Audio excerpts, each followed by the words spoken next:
بسم اللہ الرحمن الرحیم کل نفس ذائقۃ الموت صدق اللہ مولانا العظیم ان اللہ و ملائکتہ یصلون علی النبی یا ایھا الذین آمنوا صلوا علیہ وسلموا تسلیما۔ خشک شاخوں کو وہ تازہ گلاب دیتے ہیں، عہد پیری کو وہ پھر سے شباب دیتے ہیں۔ پڑھ لے درود غفلت نہ کر خدا کی قسم، وہ تیرے سلام کا اب بھی جواب دیتے ہیں۔ بندہ پروردگارم امت احمد نبی، دوست دارے چار یارم تابع اولاد علی، مذہب حنفیہ دارم ملت حضرت خلیل۔ خاک پائے غوث اعظم، خاک پائے غوث اعظم، خاک پائے غوث اعظم، زیر سایہ ہر ولی۔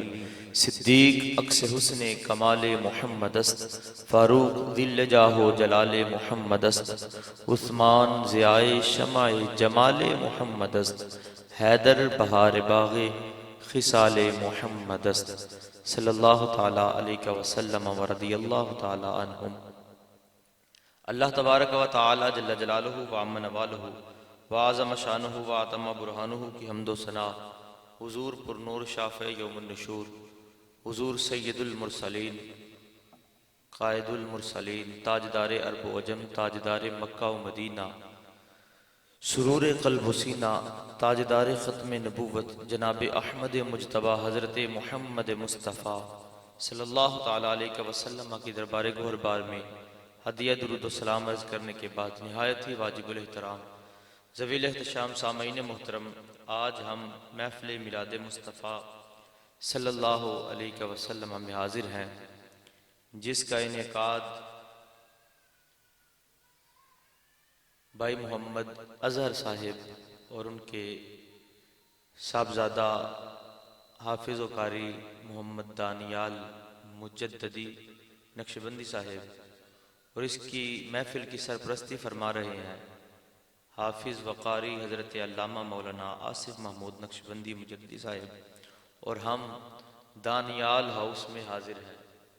تقریباً میں 7-8 سال سے تو آپ کی محفل میں آ رہا ہوں، اگر مجھے بھول نہ ہو، اتنی دیر ہو گئی ہے، تو میں ہر سال دیکھتا ہوں کہ نبی کا میلاد ہوتا ہے اور قادری سٹریٹ ہے اور دانیال ہاؤس ہے۔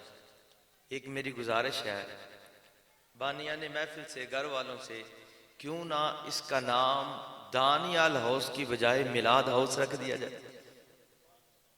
اس پہ ذرا غور کیجئے گا، ہو سکتا ہے کہ نام رکھنے کی وجہ سے ہی خالق کائنات ہمیں حشر کے دن سرکار کی شفاعت نصیب کرے۔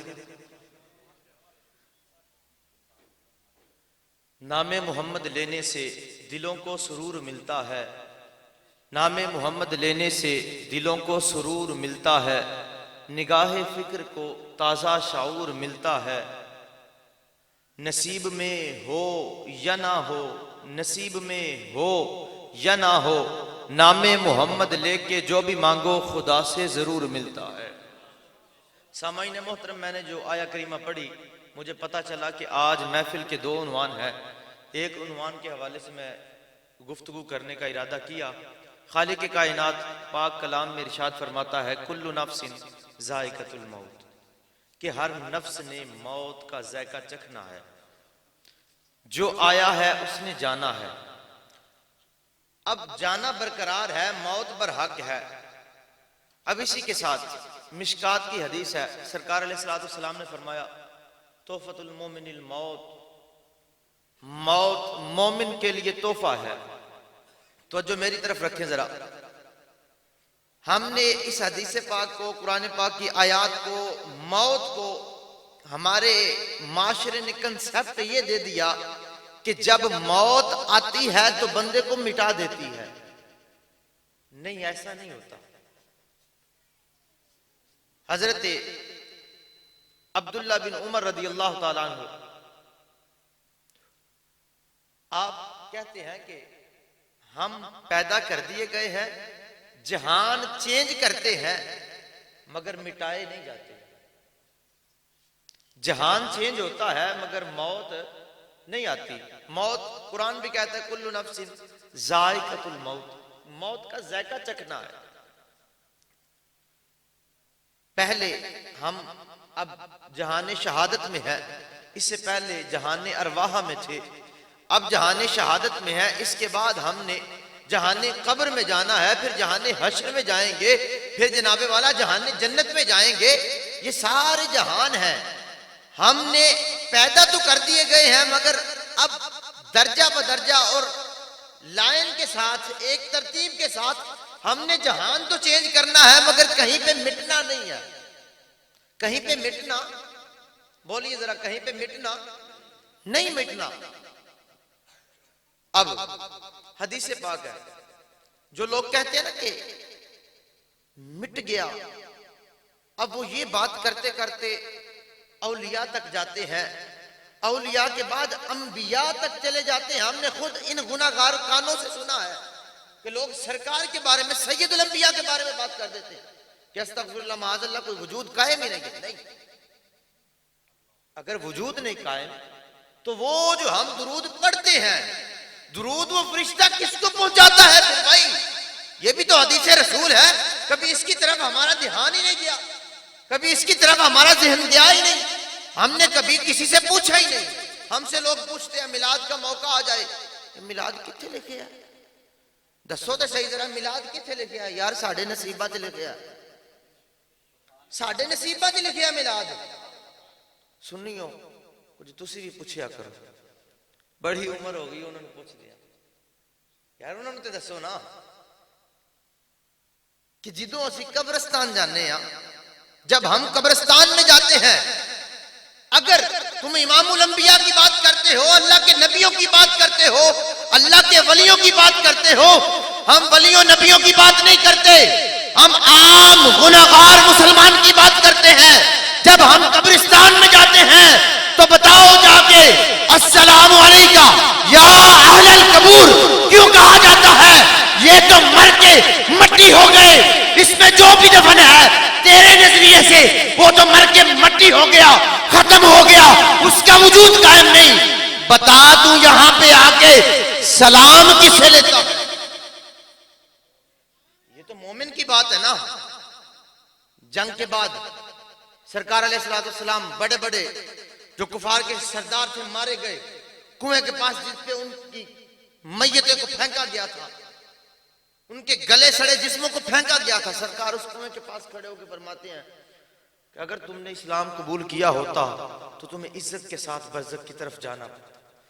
فاروق اعظم پاس کھڑے ہیں رضی اللہ تعالیٰ عنہ، عرض کرتے ہیں یا رسول اللہ کیا یہ آپ کی بات سن رہے ہیں؟ یہ آپ کی بات سنتے ہیں؟ سرکار نے فرمایا تجھ سے زیادہ سن رہے ہیں. ارے وہ تو کافر تھے، وہ تو مشرک تھے، اسلام کے دشمن تھے، اور ہم اسلام کے چوکیدار اور اسلام کے فرزندان کے بارے میں بات کرتے ہیں. پھر بات کرتے کرتے نبی علیہ السلام تک پہنچ جاتے ہیں. کبھی ہم نے سوچا ہی نہیں. اب بتائیے اگر موت مٹا گئی تو سرکار فرماتے ہیں قبروں میں پڑے ہوئے بہت سارے، میجورٹی کی بات ہو رہی ہے، سرکار نے فرمایا کہ قبروں میں پڑی ہوئی میتیں بہت ساری ایسی ہیں جو ڈوبتے ہوئے فریادی کی طرح فریاد کرتی ہیں. کیا گزرنے والے کہیں درود پڑھ کے مجھے اصحال ثواب کر دے، بسم اللہ پڑھ کے اصحال ثواب کر دے. قبروں میں پڑی میتیں سرکار نے فرمایا ایسی ہوتی ہیں جو اپنی والدہ کی دعا کا انتظار کر رہی ہوتی ہیں، اپنے والد کی دعا کی انتظار کر رہی ہوتے ہیں، اپنے بھائیوں کی دعا کی انتظار کر رہی ہوتی ہیں، اپنے دوستوں کی دعا کا انتظار کر رہی ہوتی ہیں. بتائیے اگر موت مٹا گئی تو قبر میں کون ہے جو دعا کا انتظار کر رہا ہے؟ اب اگر موت مٹا گئی تو بتائیے، ہم تو پنجاب کے سینٹر میں تقریباً رہتے ہیں، ہمارے ہاں ہر چیز میسر ہے الحمدللہ ثم الحمدللہ. ہم نے ایسے ایسے علاقوں میں بھی سفر کیا ہے کہ جہاں پہ 12-20 میل تک پانی نہیں ملتا. ہم نے ایسے علاقوں میں سفر کیا ہے. ادھر چکوال کی طرف چلے جائیں، تلا گنگ چکوال، یہ اس طرف نور پور، خوشاب، کھنٹی باغ، اس طرف سارا ایسا ہی معاملہ ہے کہ 12-20 15 میل تک پانی ملتا ہی نہیں ہے. بتائیے اگر موت مٹا گئی تو پھر جو غسل دیا جاتا ہے وہ غسل دینے کا مقصد کیا ہے؟ غسل دینے کا مقصد کیا ہے؟ پھر یہاں پہ تو پانی ملتا ہے، وہاں پہ پانی ملتا ہی نہیں ہے، دور دور تک پانی نہیں ملتا، تو وہ لوگ اٹھا کے پانی لے کے آتے ہیں، پھر آ کے اسی میت کو نہلاتے ہیں۔ بتائیے اگر موت مٹا گئی تو پھر یہ اتنا پانی ضائع کرنے کا مقصد کیا ہے؟ پھر شریعت کا حکم ہے کہ جب کوئی بندہ فوت ہو جائے غسل دے کے اس کے لیے 20-22 گز کے کفن کا انتظام کرو، نئے کفن کا۔ ہم ایسے علاقوں میں بھی ہم نے سفر کیا ہے کہ جہاں پہ غریبوں کی بچیاں سر پہ جو دوپٹہ ہوتا ہے وہ نہیں ہوتا، جو جسم پہ کپڑے ہیں وہ پھٹے ہوئے ہیں۔ اگر موت مٹا گئی ہے تو کفن کہ وہ کپڑا اس کو دے دیجیے تاکہ اس کے کسی کام آ جائے۔ اگر موت مٹا گئی تو بتائیے وہ 20-22 گز کے کفن وہ جو ہم دیتے ہیں تو پھر اس کا مقصد کیا ہے؟ پھر حکم ہے شریعت کا کہ میت کو خوشبو لگائی جائے۔ یہاں پہ زندہ بندے خوشبو نہیں لگاتے، کسی کو ملتی نہیں ہے، کوئی لگاتا نہیں ہے۔ بتائیے زندہ بندے خوشبو نہیں لگاتے، اب یہ اتنی خوشبو لگا کے اگر بندہ مر کے مٹی ہو گیا، ختم ہو گیا، معاملہ مک گیا، تو بتائیے پھر یہ اتنی خوشبو لگانے کا مقصد کیا ہے؟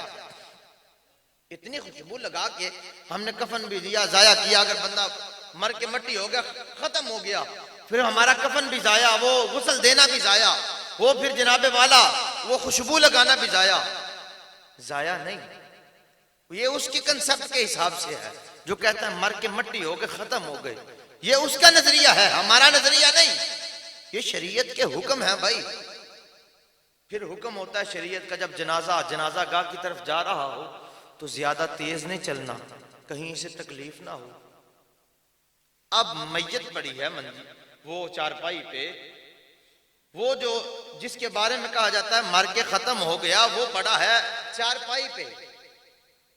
شریعت کہہ رہی ہے زیادہ تیز نہیں لے کے جانا، اسے تکلیف نہ ہو، اور زیادہ آہستہ بھی نہیں چلنا، کہیں دیر نہ ہو جائے۔ یہ شریعت کہہ رہی ہے بھائی، اس کا پروٹوکول ہے، استقبال ہے، ہم سمجھنے کی کوشش ہی نہیں کرتے۔ پھر یہی بندہ جنازہ جب رکھا گیا ہے، ظہر پڑھتا ہے زندگی میں، امام آگے یہ پیچھے، عصر پڑھتا ہے امام آگے یہ پیچھے، مغرب عشاء فجر یہ پڑھتا ہے امام آگے یہ پیچھے، مگر بتاؤ تو صحیح یہ کون سا قانون چینج ہو گیا؟ بڑی نماز جا رہی ہے اور یہ آگے ہے امام پیچھے ہے۔ ارے میت سے پوچھا گیا کہ بتا تو آگے ہے امام پیچھے ہے، تو آواز آتی ہے تجھے سمجھ نہیں آئی، یہ اب بہت آگے نکل گیا ہے، کچھ علموں کے بعد اس کی آنکھوں نے دیدار مصطفیٰ، کچھ ہی دیر کے بعد اس کی نظروں نے دیدار مصطفیٰ کرنا ہے۔ پھر جب قبر میں رکھا جاتا ہے تو منہ قبلہ کی طرف پھیر دیا جاتا ہے۔ اگر بھائی معاملہ ختم ہو گیا تو پھر یہ نہلانا، پھر غسل دینا، کفن کر دینا، خوشبو لگانا، جنازہ پڑھانا، جنازے میں آہستہ اور تیز نہ چلنا، درمیانی رفتار رکھنا، اس کا مقصد کیا ہے؟ پھر جناب والا اب قبر میں رکھا جا رہا ہے، بڑی آہستہ سے بھائی اسے تکلیف نہ ہو۔ یہ بھی تو ہو سکتا ہے نا، قبر میں رکھتے وقت ایک بندہ پاؤں کی طرف سے پکڑے، سر کی طرف سے پکڑے، رکھ دے، نہیں بھائی اس کی کمر میں بھی نیچے کوئی کپڑا ڈال لو، کہیں تکلیف نہ ہو۔ پھر جب لٹا دیا پھر کہا جی اس کا چہرہ جو ہے ادھر قبلہ کی طرف پھیر دو۔ ارے یہ سارا پروٹوکول کس لیے ہے؟ یہ اس لیے ہے، اور چہرہ پھیرنا کس لیے ہے؟ آواز آتی ہے کہ اسی طرف سے مصطفیٰ کی سواری آنی ہے، اسی طرف سے مصطفیٰ کی سواری آنی ہے۔ اگر بندہ ختم ہو گیا، مر کے مٹی ہو گیا، معاملہ ختم ہو گیا، پھر وہ قبر میں سوال و جواب، وہ کس لیے ہے، وہ کیوں ہے؟ ارے اقبال کے خطبات ہم پڑھیں تو پتہ چلتا ہے، اقبال کہتا ہے کہ یہ جو موت ہوتی ہے بندے کو مٹاتی نہیں، یہ جو موت ہوتی ہے بندے کو مٹاتی نہیں۔ اب لگائے کوئی علامہ پہ فتویٰ،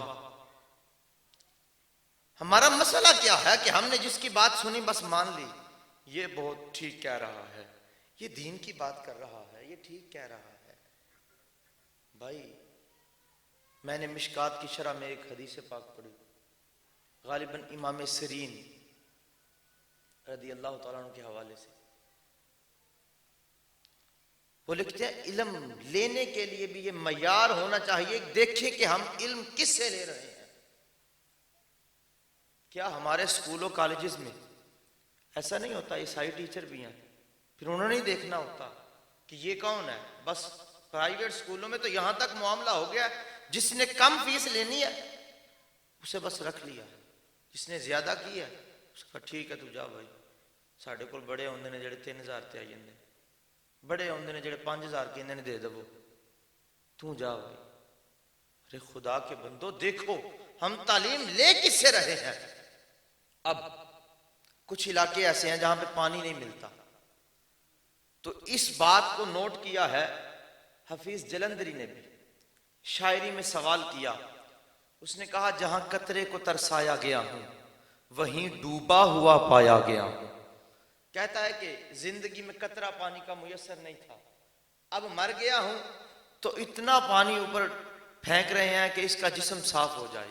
کہتا ہے کہ جہاں قطرے کو ترسایا گیا ہوں وہیں ڈوبا ہوا پایا گیا ہوں، سپرد خاک ہی کرنا تھا مجھے تو کاہے کو نہلایا گیا ہوں۔ اس کا جواب شاعری میں تاجدار گولڑا پیر سید نصیر الدین نے دیا، کہیے ذرا سبحان اللہ۔ کہتے ہیں نظر بعال میں پاکیزگی پڑے ان پر، کہتے ہیں نظر بعال میں پاکیزگی پڑے ان پر، اسی لیے مسافران لحد نہا کے چلے۔ نصیر کون ہے رسول ایسا جو بخشوانے کو آئے اور بخشوا کے چلے۔ ارے قبر میں تو پوچھا جائے گا کہ بتا تم مصطفیٰ کریم وہ جو سامنے کھڑے ہیں ان کے بارے میں دنیا میں کیا کہتا تھا؟ اگر کہتا ہوگا کہ پتہ نہیں، یہ اتنا علم جانتے ہیں، اتنا نہیں، یہ جناب والا پیمانہ پکڑ لیا، یہ جانتے ہیں یہ نہیں، یہ جانتے ہیں یہ نہیں، یہ ارے بھائی یہ وہ نہیں، جو بات یہ وہ کرے اسے بولے نہ علمہ وچ پھسا ملا، نہ لمے پینڈے پا ملا، کوئی یار دی گل سنا ملا۔ آپ بھی کبھی کہیں نا کوئی یار دی گل سنا ملا۔ پھر اقبال کہتے ہیں کہ موت مٹانے کے لیے نہیں آتی، جہان بدلوایا جاتا ہے۔ انسان جب پیدا ہو گیا تو پیدا ہو گیا ہے، اب موت مٹا، بولی ذرا، موت مٹا نہیں سکتی۔ اقبال اس کا جو خدمت گار تھا نا، وہ کہتا ہے کہ میں ایک دن رات کو سویا اور اچانک میری آنکھ کھلی، 2-2:30 کا ٹائم تھا، تو میں دیکھتا کیا ہوں کہ اقبال کسی سے باتیں کر رہے ہیں۔ میں فوراً کمرے سے باہر آیا، میں نے دیکھا کون ہے جو اس وقت آ گیا ہے اقبال کو ملنے کے لیے۔ کہتے ہیں کہ میں نے جا کے دیکھا تو دیکھتا کیا ہوں، ایک نورانی چہرے والا بابا بیٹھا ہے، اس کی نورانی داڑھی ہے، نورانی لباس ہے، نورانی امامہ پہنا ہے۔ کہتا ہے کہ میں نے کبھی انہیں دیکھا نہیں، یہ رات کے اندھیرے میں آئے ہیں۔ تو دیکھتا کیا ہوں کہ اقبال سے جا کے پوچھے یہ مہمان کہاں سے آئے؟ اس نے کہا یہ مہمانوں کو چھوڑ، پہلے جا تو فٹافٹ لسی لے کے آ، فٹافٹ جا تو لسی لے کے آ۔ اس نے کہا بھائی 2-2:30 کا ٹائم ہے، اب لسی کہاں سے ملے گی اس وقت؟ تو اس نے کہا جا باہر تو لسی تجھے مل جائے گی۔ کہتے ہیں کہ میں نے وہ برتن دھویا اور دھو کے بازار میں نکلا تو دیکھتا کیا ہوں آگے ایک کھوکھا سا تھا، اس کھوکھے میں ایک بابا بیٹھا، اس کی بھی نورانی چہرہ، نورانی داڑھی، نورانی لباس ہے۔ میں نے کہا بابا جی لسی بنا دیں۔ اس نے لسی دی، میں نے کہا کتنے پیسے؟ اس نے کہا جاؤ تم اقبال سے ہمارا چلتا رہتا۔ کہتا ہے کہ یہ بابا میں نے نہ اسے کہیں دیکھا نہ اس بابے کو کہیں دیکھا، وہ ملنے والا جو آیا ہے یا یہ لسی بنا کے دینے والا ہے، میں دونوں کو نہیں جانتا، مگر میری تو زندگی بیت گئی ہے، اقبال کے جتنے بھی ملنے والے ہیں میں سب کو جانتا ہوں، مگر یہ دونوں بابے کہاں سے آئے، کیسے آئے، چلو صبح اقبال سے پوچھیں گے، صبح آ کے اس بابے سے بھی پوچھیں گے کہ تو اتنی رات کو اپنا کھوکھا کھول کے بیٹھا ہے، اپنی دکان لگا کے بیٹھا ہے، تجھے کس نے بھیجا، کہاں سے آیا؟ صبح آ کے پوچھیں گے، لسی لے کے گیا بابے کو، وہ اقبال کو دی، بابا جی نے لسی پی، تھوڑی دیر کے بعد بابا جی جانے لگے، کہتا ہے کہ میں پھر باہر آیا، میں نے دیکھا بابا جی نے اقبال کو سینے سے لگایا ہے، اقبال کو سینے سے لگایا ہے اور اس کی پیشانی کو چوم رہے ہیں۔ میں نے اقبال سے کہا ٹھیک ہے اقبال آپ رکیے، کمرے میں جا کے آرام کیجئے، میں بابا جی کو الوداع کر کے آتا ہوں۔ کہتے میں سوچ رہا تھا کہ بابا اس وقت کہاں سے آیا اور کہاں کو جائے گا؟ کہتا کہ جب بابا جی نے ایک قدم باہر رکھا، دوسرا گلی کے آخری کونے پہ رکھا، تو تیسرا قدم جب اٹھایا مجھے نظر ہی نہیں آئے، میں دوڑ کے پیچھے بھاگا تو میں نے کیا دیکھا کہ نہ وہ بابا جانے والا جو آ کے لسی پی کے گیا ہے، نہ وہ بابا جو کھوکھے میں بیٹھا لسی بنا کے دے رہا تھا۔ میں نے کہا یہ قدم روحانی ہو سکتا ہے، جسمانی نہیں۔ کہتا ہے میں فوراً دوڑ کے اقبال کے کمرے میں آیا، اقبال سے کہا اقبال ایک بات بتا، مجھے زندگی بیت گئی تیری خدمت کرتے ہوئے، مگر نہ تو نے مجھے بتایا یہ بابا کہاں سے آیا، نہ میں نے کبھی زندگی میں دیکھا، بتا یہ بابا کون تھا؟ کہتا بابا وہ اقبال جلالی تھا۔ اس نے کہا چل جا اپنا کام کر، نہ چھیڑ ملنگانو، جا اپنا کام کر۔ اس نے کہا نہیں، اب میں آ گیا ہوں اٹھ کے، تو میں پوچھے بغیر جانے نہیں دوں گا، نہ خود جاؤں گا۔ اس نے کہا پھر وعدہ کر تو میری زندگی میں یہ راز فاش نہیں کرے گا، یہ بات کسی کو بتائے گا نہیں۔ اس نے کہا نہیں بتاتا۔ اس نے کہا بتائیے یہ کون تھے؟ اس نے کہا یہ جو میرے پاس آئے تھے یہ خواجہ اجمیری تھے، اور جو لسی بنا کے دے رہے تھے وہ داتا علی اجمیری تھے۔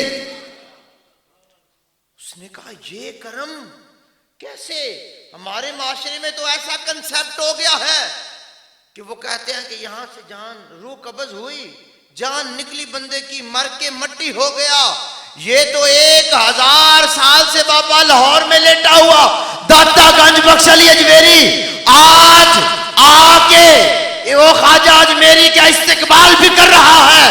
وہ خواجہ اجمیری 500 سال پہلے یا 700 سال پہلے جو اجمیر میں لیٹا ہوا تھا، اگر وہ آ سکتا ہے تو بتائیے وہ کہتا ہے کہ ان کے منہ پہ تھپڑ مارو جو کہتے ہیں کہ بندہ مر کے مٹی ہو گیا۔ ارے تم اللہ والوں کی بات کرتے ہو، یہاں پہ تو قرآن کہتا ہے کل نفس ذائقۃ الموت۔ ارے موت کا ذائقہ چکھنا ہے، کسی نے مرنا نہیں، لہذا کوئی بندہ مرتا نہیں۔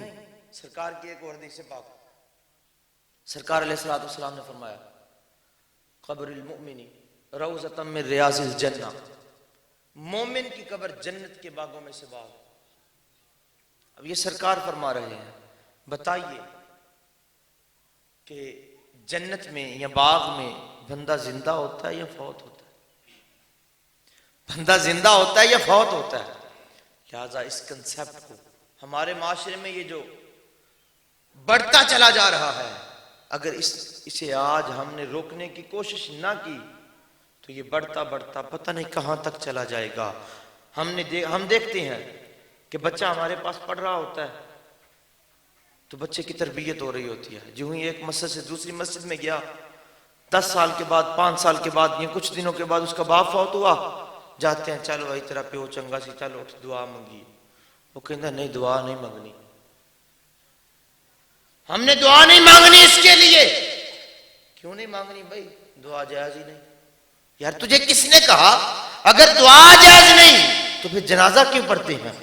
جنازہ بھی ایک دعا ہے، لہذا یاد رکھیں اگر آج اس وبا سے ہم نے یہ جو انسولین قرآن اور حدیث نے ہمیں دی ہے، اگر اس وائرس سے جو پھیل رہا ہے، یہ کنسپٹ جو ہر دماغ میں آ رہا ہے کہ مرنے والا مر گیا کام ختم، اگر قرآن اور حدیث کی انسولین نہ لگائی گئی تو یاد رکھو ہمارے معاشرے میں تباہ و بربادی ہوگی، اور ہمارے ہی بچے کل کو ہمارے لیے دعا کرنے کے لیے بھی تیار نہیں ہوں گے، تو پھر وہی حدیث پاک کہ ہم بھی ایک فریادی کی طرح فریاد کریں گے کہ کوئی گزرنے والا ہی ہمیں صلاۃ و سلام پڑھ کے بخش دے، بسم اللہ پڑھ کے بخش دے۔